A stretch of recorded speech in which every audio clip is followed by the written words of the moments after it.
جوه مصنع رخام في منطقة اسمها شقة تعبان، مش عارفة قلت اسمها صح ولا لأ. بيشتغل فيها فهد اللي هو أحمد العوضي في المصنع، وبعد هروبه من أهله في الصعيد بسبب إنه تعرض للظلم. وبعدين هيحب زميلته كناريا اللي هي ميرنا نور الدين، وعلى الرغم من حبه للبنت دي إلا إنه هيكون في مشاكل كتيرة جدا بينه وبين والدها في سوق الرخام، وهيحصل بينهم مشادات كتيرة جدا.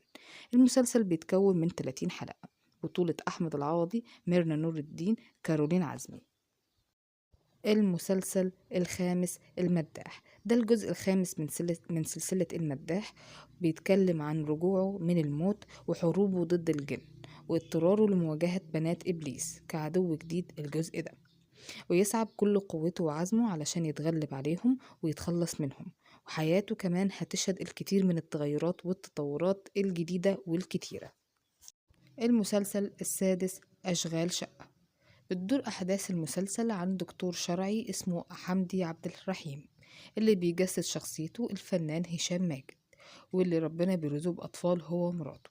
علشان كده هيبدأوا يدوروا عن ربة منزل تكون مناسبة تساعدها في البيت وتهتم بالعيال.